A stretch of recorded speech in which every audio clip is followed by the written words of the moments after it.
française doit pleinement être le lieu du débat démocratique où plusieurs partis politiques portant la voix des Polynésiens doivent pouvoir s'exprimer. Comment améliorer la représentativité au sein de l'Assemblée de la Polynésie, assemblée qui élit le président du pays? La mission flash sur le mode de scrutin menée par les 3 députés du Fénois, à l'initiative de Nicole Sanquer, a rendu son rapport ce mercredi face à la délégation des Outre-mer de l'Assemblée nationale.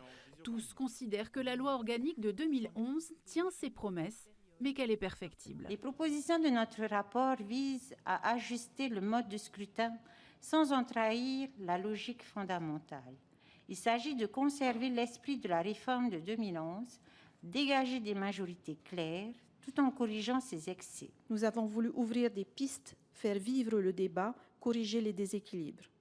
Et la vérité aujourd'hui, c'est que le mode de scrutin de 2011 a stabilisé nos institutions, mais au prix d'un déséquilibre démocratique. Au fil des 67 pages, un consensus se dessine pour sortir de la bipolarisation de la vie politique locale et 3 recommandations ressortent. Diminuer le seuil d'accès au second tour pour favoriser le pluralisme, réduire la prime majoritaire et poursuivre une réflexion sur la baisse du nombre de représentants à l'Assemblée. Un consensus semble se dégager autour d'une réduction de 33 à 25% de la prime et d'un accès au second tour de 12,5 à 10.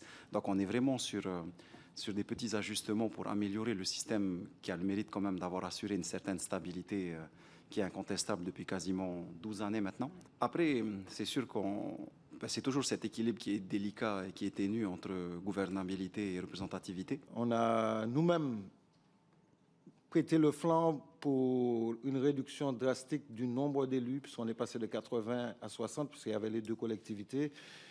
Et aujourd'hui, je peux vous assurer qu'on le paye plutôt cher et que ça se traduit quelque part par de l'absentéisme dans les représentations et une perte de crédibilité générale. Le rapport présenté est adopté à l'unanimité et pour lui donner plus de visibilité, la mission flash est transformée en mission d'information. Le texte servira de base de réflexion aux forces politiques locales pour définir les contours de la loi électorale améliorée.